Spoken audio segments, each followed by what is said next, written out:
The moment the doors locked automatically and the driver turned off his GPS, I knew I wasn't going home tonight. Tonight, I will tell you the exact reason why I will never, ever get into a car alone again, and why you should always check the back doors before you sit down. It was exactly 2:14 in the morning. I remember the time because I kept staring at the glowing numbers on my phone screen, begging them to change faster. The rain was pouring down in absolute sheets, bouncing viciously off the cracked pavement and soaking straight through my thin denim jacket. I was standing under a flickering street lamp on an empty, dead corner of the city.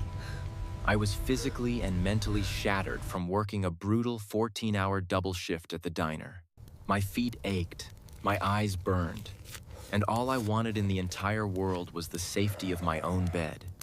The street was completely deserted, the kind of quiet that makes your ears ring. Just the endless, rhythmic sound of water hitting concrete. The shadows cast by the dying street lamps stretched out long and distorted, making the garbage cans look like crouched figures waiting in the dark. I checked my phone again. The ride-sharing app said my driver was 3 minutes away. That little digital map was my only tether to reality in the pitch-black night. Finally, a pair of dull yellow headlights pierced through the heavy curtain of rain. The car slowly pulled up to the curb, its tires hissing against the wet asphalt. It looked older and much more beat up than the sleek, modern sedan pictured on my screen. The dark blue paint was badly chipped, and the engine idled with a low, uneven, throaty growl that sounded almost angry. I hesitated for a fraction of a second. Something in my gut twisted, a primal warning bell ringing faintly in the back of my mind. But the license plate on my screen matched the rusty plate on the bumper perfectly. That was all the confirmation my exhausted brain needed. I just wanted to get out of the freezing rain. I reached out, pulled the heavy door open, and slid into the back seat, pulling my wet bag onto my lap. The first terrifying red flag wasn't anything he said to me. It was the dead, suffocating silence. The interior of the car was freezing, completely devoid of the artificial heat you would expect on a stormy night. It smelled heavily of cheap, overpowering pine tree air freshener. It was so strong it stung my nostrils. But underneath that sickeningly sweet chemical scent, there was something else hiding. A thick, metallic scent. It smelled exactly like old dirty pennies or dried blood. I swallowed hard, trying to brush the thought away, blaming my paranoid, sleep-deprived mind. I waited for the standard greeting, a hello, or a confirmation of my name, but nothing came. The driver just sat there, rigid as a statue. His large hands were gripping the steering wheel so tightly that his knuckles were stark white in the dim dashboard light. The shadows inside the cabin were incredibly thick, completely obscuring the front of his face. He was wearing a bulky, dark hoodie pulled up high over his head. I could only see his eyes reflecting in the rectangular rearview mirror.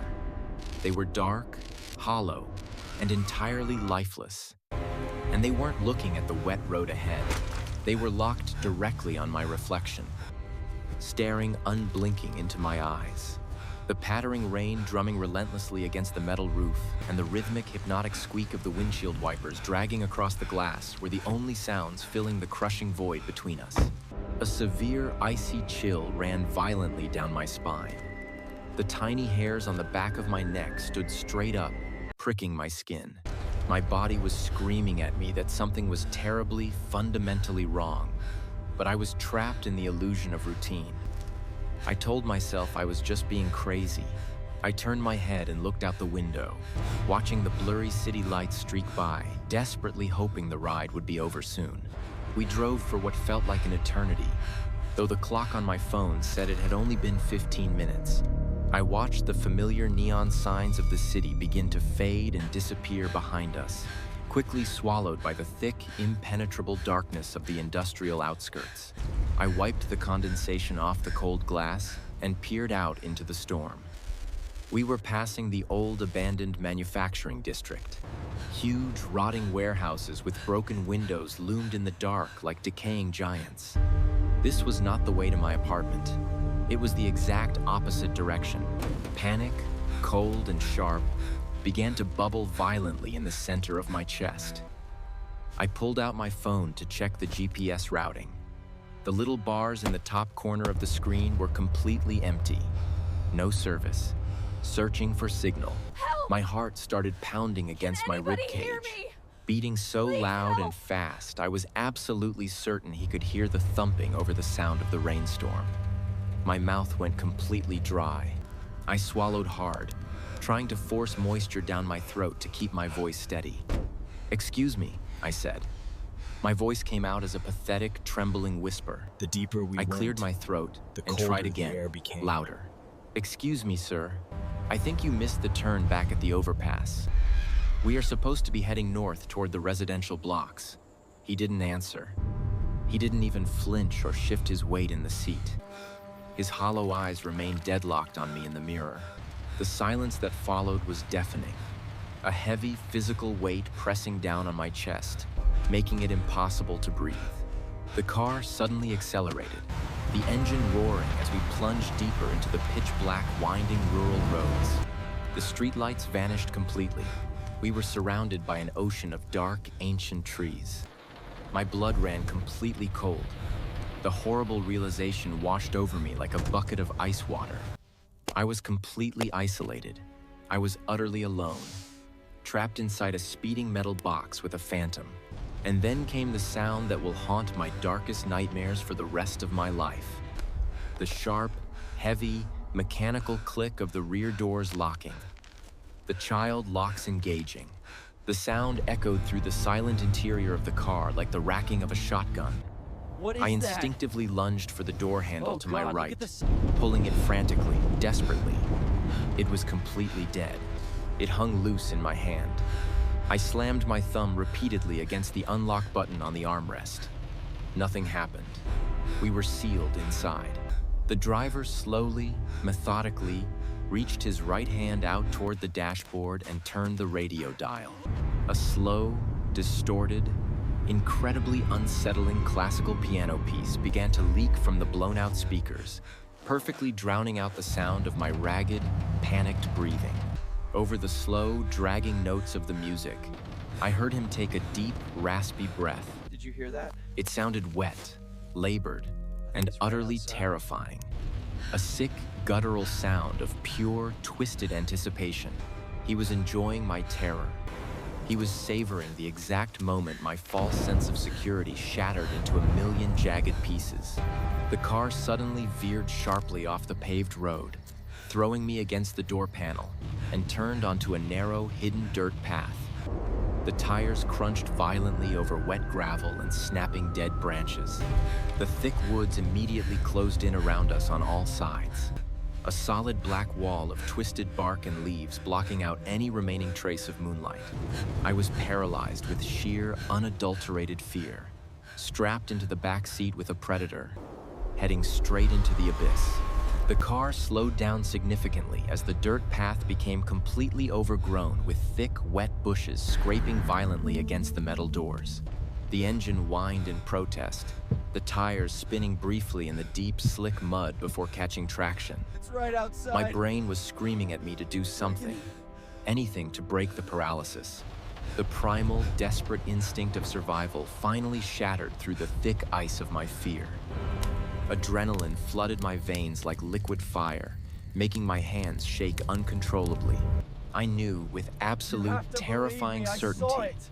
that if this car It came wasn't to a human, it was complete wearing stop a in the middle of these isolated woods, I would never be seen alive again. We have I to had to of get here out right now. They now. are coming. I slid down low in the seat, pressing my back hard against the opposite door, bracing my legs against the locked door on my right. Please, I took a you deep, have to listen to shaking me. breath, They are coming. tasting I the know they are stale coming. pine air freshener have- and copper in the back of my throat. I waited for a massive pothole in Back, the road. Just drive. The car dipped violently, throwing the massive driver off balance for a fraction of a split second. In that exact moment, I unbuckled my heavy metal seatbelt and wrapped the thick nylon strap tightly around my right fist. I swung my arm with every single ounce of desperate, terrified strength I possessed, smashing the heavy metal buckle directly into the center of the passenger window. The glass did not shatter immediately. It cracked with a sickening, loud pop, forming a massive spiderweb pattern that caught the dim light from the dashboard. The driver slammed on the brakes instantly, turning his huge, terrifying body around in the front seat, reaching his massive, gloved hands backward into the darkness toward my throat. I screamed, a raw, guttural sound ripping from my chest, and kicked the weakened, cracked glass with both feet. The window exploded outward into the freezing rain, showering the mud below with glittering shards. I thought escaping the moving car was the hardest part. I was entirely wrong. The real, unimaginable nightmare was the dark woods. I threw myself headfirst out of the moving vehicle, tumbling violently through the empty air and crashing hard into a deep, freezing ditch filled with thick mud and sharp, jagged rocks. The brutal impact knocked the wind completely out of my lungs. I gasped for air, tasting dirty water and blood, but the sheer, overwhelming terror of what was coming kept me moving. I scrambled up the slippery, steep embankment, tearing my fingernails on the exposed roots, and plunged blindly into the pitch-black forest.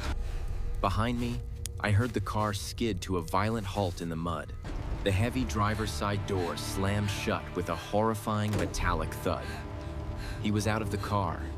He was coming for me. I ran aimlessly through the dense trees, thick branches whipping and tearing viciously at my face and clothes. The freezing rain was blinding me, washing the mud directly into my eyes, turning the uneven forest floor into a treacherous, slippery nightmare.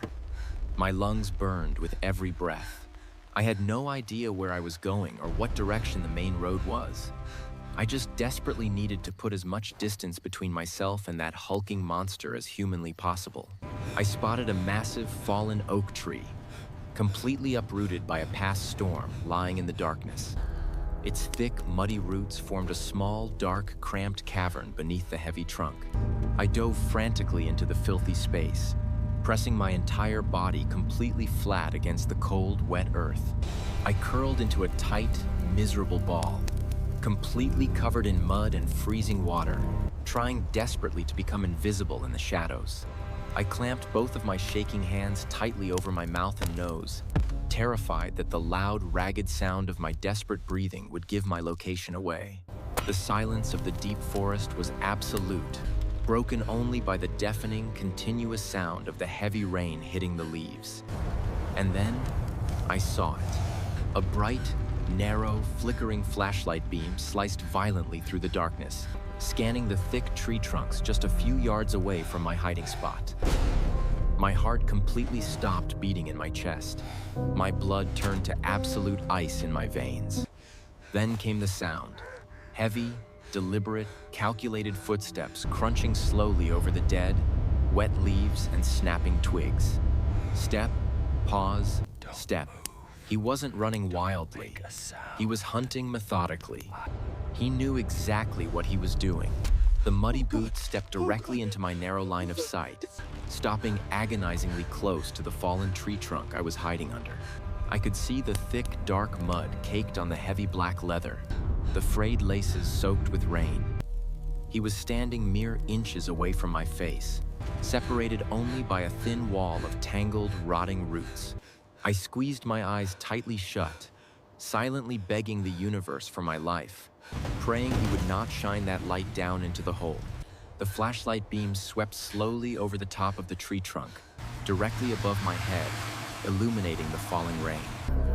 I could hear his wet, heavy, raspy breathing again, loud and clear over the storm. He began to whistle, a slow, disjointed, absolutely terrifying melody that sounded like a distorted nursery rhyme. The sound cut right through the noise of the rain, echoing in the dark.